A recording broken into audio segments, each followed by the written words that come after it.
Hello and welcome back to UIE TV. First night out since lockdown begins in England. People across England are beginning their first night out in 3 months, after coronavirus restrictions eased.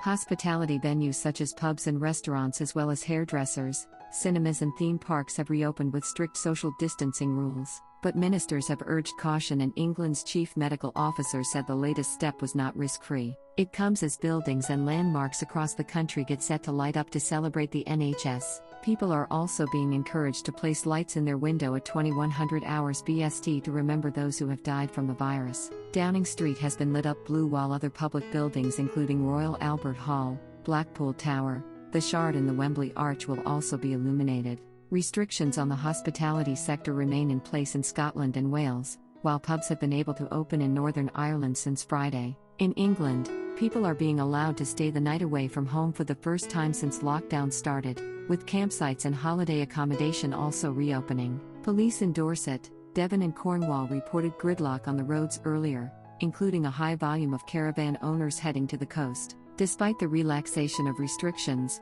some 30% of bars, pubs and restaurants have stayed shut, according to the Nighttime Industries Association, amid fears for safety and concerns over how to implement social distancing guidance. Campaign for Real Ale National Chairman Nick Antona said, "The government have not really been helpful with their guidance, leaving it to the last minute in a lot of cases. Some pubs want to see what's going to happen before opening their doors," he said. At a pub in Newcastle, punters are enjoying their first proper pint in more than 3 months. The atmosphere is a bit different. That was expected. But everyone's having a good time, one customer told the BBC's Fiona Trott. The regulations are good and everyone is sticking with them, by the looks of things, said his companion. But it's a very different sort of Saturday evening from pre-lockdown expectations. Customers are expected to book a table in advance, to register their details on arrival and to stay no more than 3 hours. While pubs in Scotland remain closed, one publican in Berwick-upon-Tweed claimed 70% of his pub's bookings were from over the border. Publican Mark MacDonald told BBC Scotland people had travelled from as far afield as Glasgow and Edinburgh to drink at the Meadow House. It is a different story in Leicester, where the streets were largely deserted as pubs and other venues remain closed after the city became the first local lockdown on Monday, following a spike in COVID-19 cases.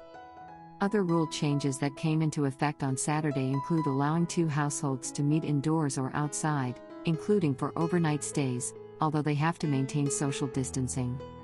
People in England are still urged to stay 2 meters apart, but the new 1 meter plus guidance means they can get closer if they use mitigation measures, such as face coverings and not sitting face to face. Chancellor Rishi Sunak welcomed the reopening of businesses, saying it was good news people were working again. On a visit to the Bell and Crown in Chiswick, West London, Mr. Sunak said the almost 500,000 people who worked in Britain's pubs and bars were helping us all to enjoy summer safely.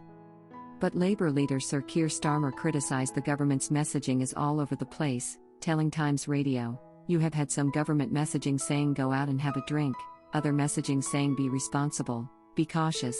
The messaging, I think, has been very poor over the last few weeks." Despite the easing of restrictions, public health experts are continuing to warn people to be cautious to avoid a second UK wave of the epidemic.